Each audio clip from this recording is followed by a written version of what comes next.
কোন বাতিল শক্তির পা চাটতে চাটতে দিনাজপুরের মুসলমানরা মরতে রাজি নয়। কথা বলেন ঠিক কিনা? এই ইমানি শক্তি পাওয়ার থাকবে তো ইনশাআল্লাহ। নবীজি আপনি যখন তাদের বিরুদ্ধে যাবেন, তাদের বিরুদ্ধে যখন চলবেন, তখন দেখবেন তাদের হাতে ক্ষমতা থাকার কারণে, আবু জাহেলের শক্তি ঠিক থাকার কারণে, দলমত সবকিছুর দিক দিয়ে তার ঠিক বড় থাকার কারণে, তখন দেখবেন গো নবীজি আপনার মধ্যে কিছু মুমিনদেরকে, কিছু সাহাবীদেরকে, কিছু কোরআনের সৈনিকদেরকে তারা হত্যা করবে, তারা ধরে নিয়ে যাবে, অথবা তারা মিথ্যা অপবাদ দিয়ে দিনের পর দিন কারাগারে বন্দী করে রাখবে। আবার হয়তো দেখবেন বন্ধু কিছু কিছু সাহাবী, কিছু কিছু কোরআনের সৈনিকদেরকে ফাঁসির কাস্টে ঝুলাইয়া তাদেরকে হত্যাও করবে। এরপরে আবার এমনও কিছু থাকবে বন্ধু, হয়তো দীর্ঘদিন কারাগারে বন্দী করে রাইখা ষড়যন্ত্র কইরা আমার ভাইরা দুনিয়া থেকে বিদায় করবে। কথা বলেন ঠিক কিনা? কিন্তু মনে রাখবা মুসলমান, আল্লাহর সৈনিকগুলোকে যতই হত্যা করা হোক, মিথ্যা মামলা দেওয়া হোক, জেলখানায় বন্দী করা হোক, মুমিনেরা ভয় পায় না। একজন মুমিন মরবে, আল্লাহ ঘরে ঘরে মুমিন সৈনিক তৈরি করে দিবে।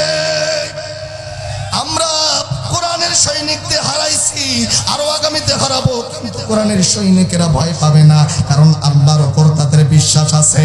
আমার ভাইরা, আমার বন্ধুগণ, এই দেশেও হয়তো আলেমরাও যদি নির্যাতিত অবস্থায় থাকে, নির্যাতিত অবস্থায় যদি কারাগারে বন্দী থাকে বন্ধু, একটা হলে আলেম যদি কারাগারে থাকে, লক্ষ লক্ষ আলেম ওলামা ময়দানে কথা বলবে। কথা বলেন ঠিক কিনা?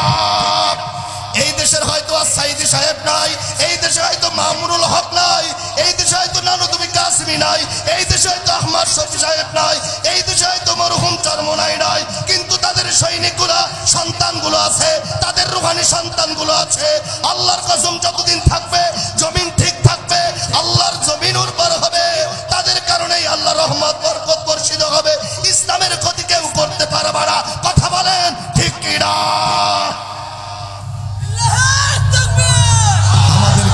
মারো, জেল দাও, ফাঁসি দাও, যত অত্যাচার আঘাত আছে সবকিছু মানতে রাজি আছি, মাগার বাতিল শক্তি তাগুত আবু জাহেলদের কাছে মাথা নত করতে দিনাজপুরবাসীরা রাজি নয়। কথা বলেন ঠিক কিনা?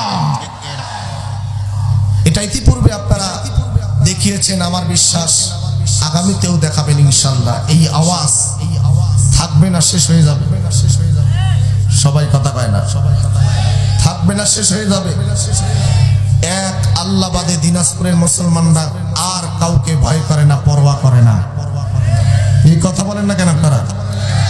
দুনিয়াতে এসেছি, আবার চলে যেতে হবে। এসেছি বীরের মতো, চলে যাব বীরের মতো।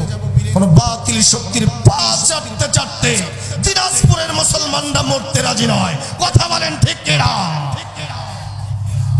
এই ইমানি শক্তি পাওয়ার থাকবে তো ইনশাআল্লাহ। আর ভাইরা, আমার বন্ধুগণ,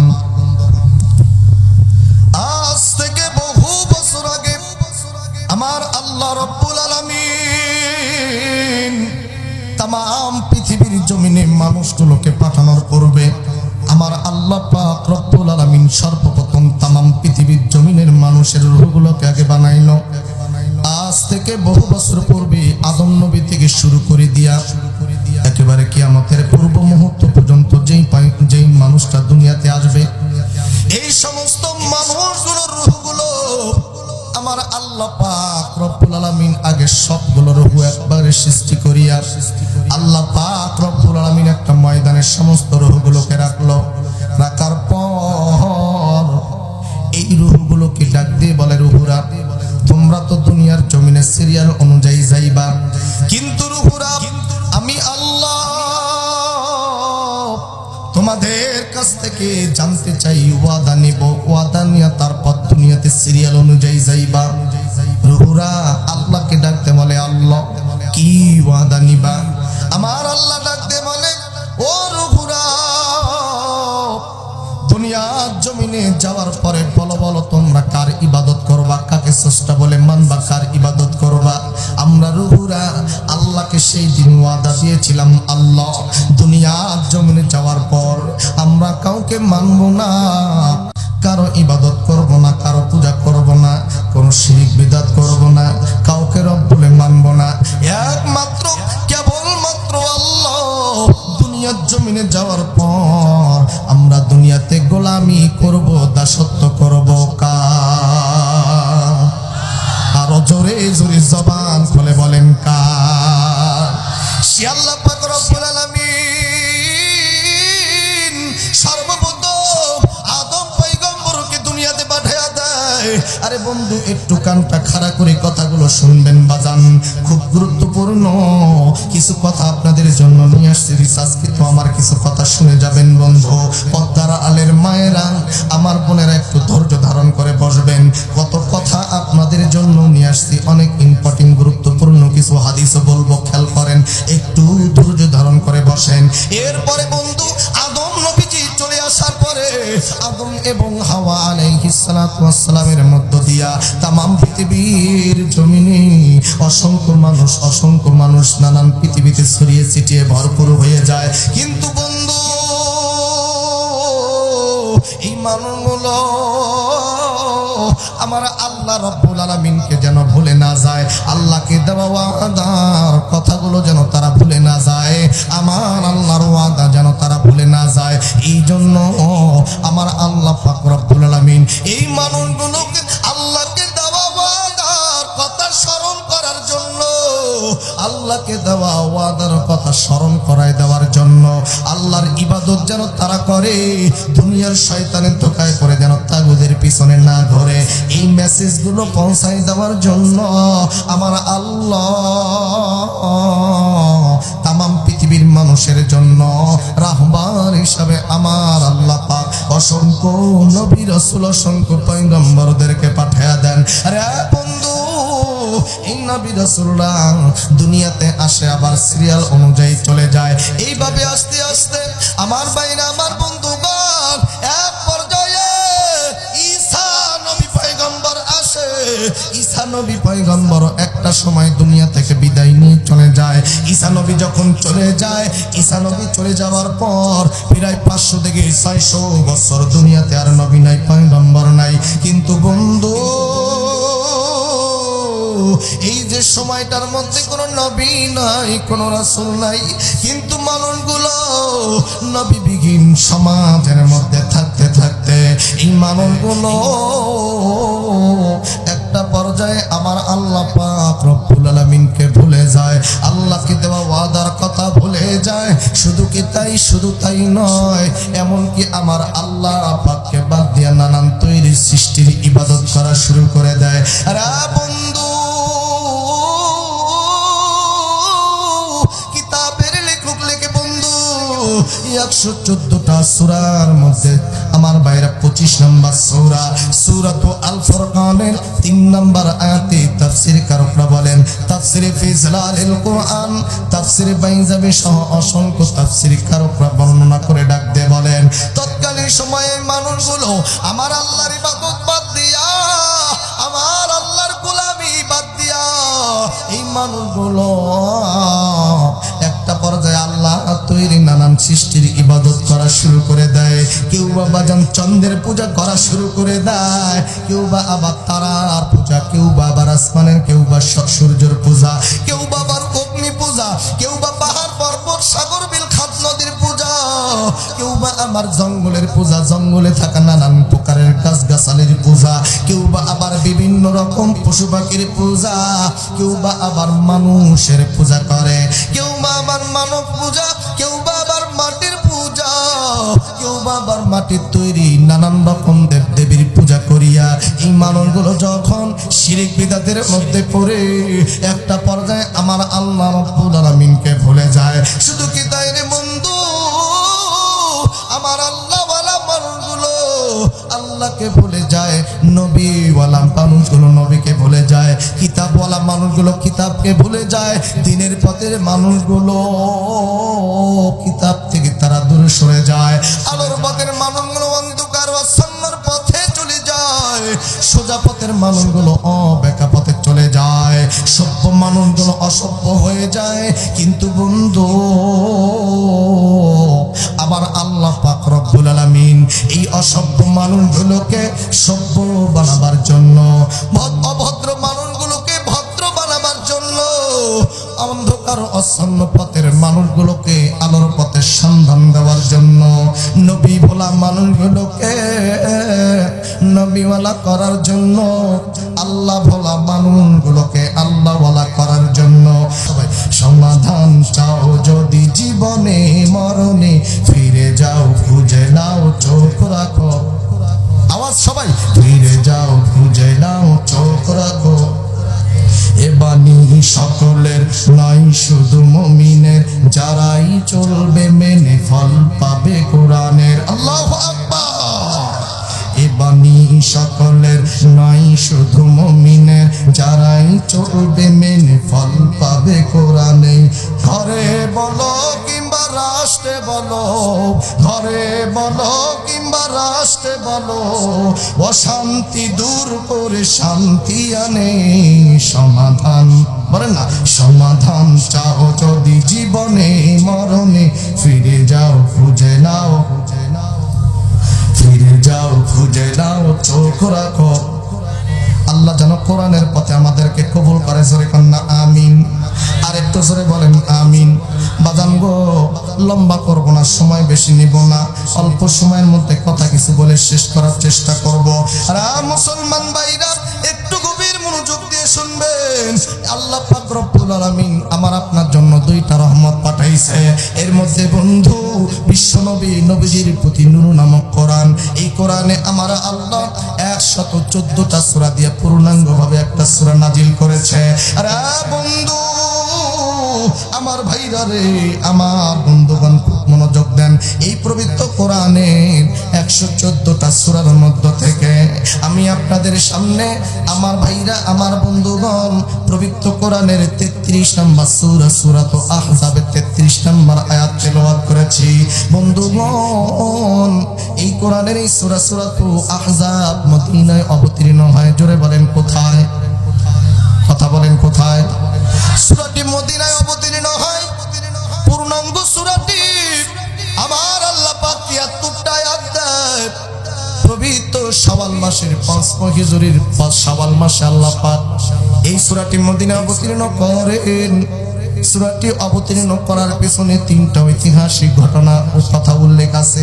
জোরে বলেন কয়টা? আরেকটু জোরে বলেন। এর মধ্যে হলো 2টা ঘটনা, যুদ্ধের ময়দানের ঘটনা। আরেকটা ঘটনা হইল বিশ্ব নবীর বিবাহের ঘটনা।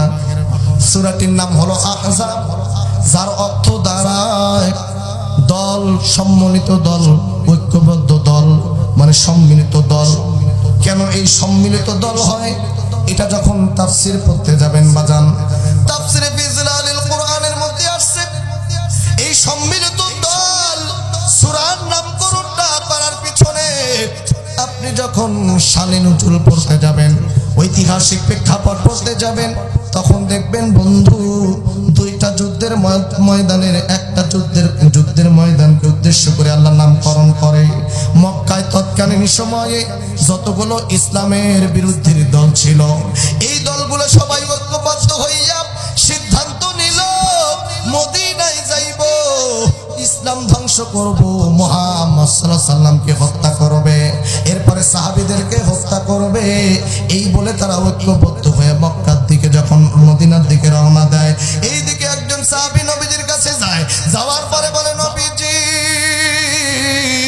মক্কা থেকে হাজার হাজার কাফের, প্রায় 10,000 সৈন্য মদিনার দিকে আসতেছে ইসলামকে ধ্বংস করার জন্য। আল্লাহর নবী, বিশ্ব নবী ডাক দিয়ে বলেন, কারা কারা? বলল, তপস শুনছি সমস্ত ইসলাম বিরোধী দলগুলো একটা ঐক্যবদ্ধ হয়ে আসতেছে। আরে বন্ধুরে, আল্লাহর নবীজি এইবার সাহাবীদেরকে নিয়ে যখন বের হইলেন, আসার পথে দূর থেকে তাদের কাফেলা দেখলেন, কাফের দুশমনের আসতেছে। বন্ধু, আল্লাহর নবী, বিশ্ব নবী মুহাম্মদ সাল্লাল্লাহু আলাইহি সাল্লাম কাফেরদের দিকে নজর দিয়ে আছে। আমার আল্লাহ পাক নবীকে সান্ত্বনা দেয়, ডাক দিয়ে বলে, নবী গো, আপনি ওই কাফেরগুলোকে ভয় করবেন না, আপনি পরোয়া করবেন না গো নবীজি। একটা কথা মনে রাখবেন, দুনিয়া দুনিয়ার যারা কাফের, দুনিয়ার যারা ইসলামের শত্রু, কোরআনের শত্রু, আল্লাহ রাসূলের শত্রু, যারা দুনিয়াতে আল্লাহর বিধান, আল্লাহর আইন বাদ দিয়া যদি মানব তৈরি, মানব রচিত আইন যারা তৈরি করতে চায়, বিধান যারা নিজের হাত দ্বারা মন গড়া যারা বাস্তবায়ন করতে চায়, তারা যখন যুদ্ধ জিহাদ যখন টক্কর দেয়, এরা হলো শয়তানের শক্তিতে, শয়তানের পাওয়ারে চলে। কিন্তু মুহাম্মদ, আপনি কিন্তু আপনার পাওয়ারে চলেন না। ইমানদারেরা, মুমিনেরা তারা কারো পাওয়ারে চলে না, কারো শক্তিতে চলে না। ইমানদার মুমিনেরা একমাত্র আল্লাহর পাওয়ারে, আল্লাহর ক্ষমতায় তারা চলে। কথা বলেন ঠিক কি না? ও নবী গো, আপনি ভয় পাবেন না, আপনি শুধু সামনের দিকে যান, আপনার পিছনে যত শক্তি লাগে আমি আল্লাহ দিয়ে দিব। জোরে কোন সুবহানাল্লাহ। তবে বন্ধু গো, আল্লাহর নবী, আল্লাহ পাক ডাকতে পারে নবীজি, তবে ছোট্ট একটা পরীক্ষা হবে আপনাদের মধ্যে।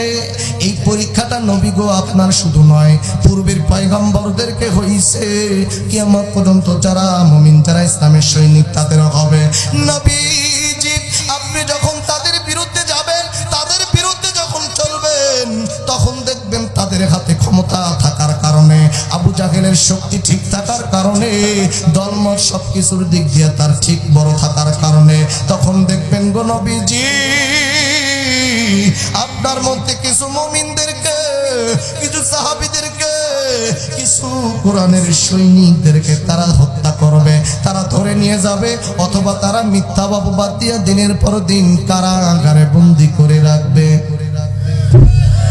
আবারও হয়তো দেখবেন বন্ধু, কিছু কিছু সাহাবী, কিছু কিছু কোরআনের সৈনিকদেরকে ফাঁসির কাস্টে ঝুলাইয়া তাদেরকে হত্যাও করবে।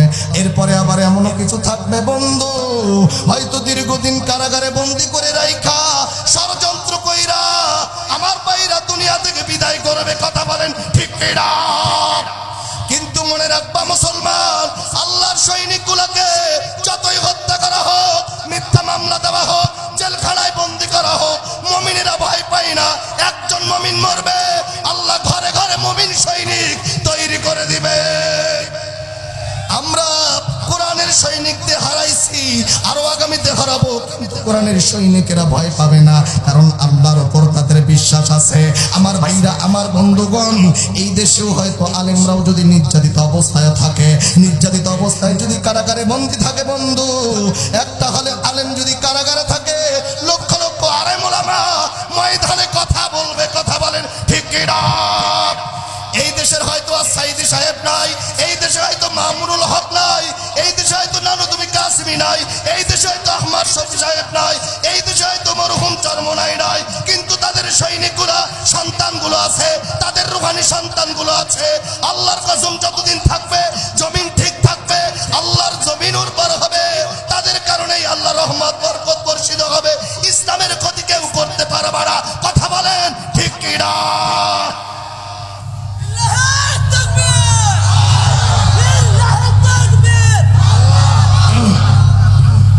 আমার ভাইরা, আমার বন্ধুগণ, নবীজিকে এবার ডাকতে বলে, নবী গো, আপনি ভয় পাবেন না, আপনি আল্লাহর প্রতি বিশ্বাস করে কোরআনের সৈনিক দিয়ে কিনে সামনে যাবেন। নবীজি এবার সামনে যাইতে ওই কাফেরদের দিকে নবীজি এবার নজর নিয়ে তাকায় আছে। একজন সাহাবী ডাকতে বলে, নবী গো, আপনি নজর দিয়ে তাকায় আছেন, কি দেখছেন? আপনি কি ভয় পাইতেছেন গো? আল্লাহর নবী ডাকতে বলে, সাহাবী, আমি তো ওই জায়গায় কাফেরদের দেখে ভয় পাই না, আমি তো ইহুদিদেরকে দেখে ভয় পাই না, মুশরিকদেরকে দেখে ভয় পাই না। আরে ও সাহাবী, আমি শুধু ভয় পাই ইসলামের চির দুশমন, ইসলামের গোপন দুশমন, যারা বন্ধু লেবাস পরিয়া ইসলামের সব কিছু লেবাস ঠিক রাখিয়া ইসলামের 12টা বাজাচ্ছে, আমি তো এই সমস্ত মুনাফিকদের দেখে আমি ভয় পাই।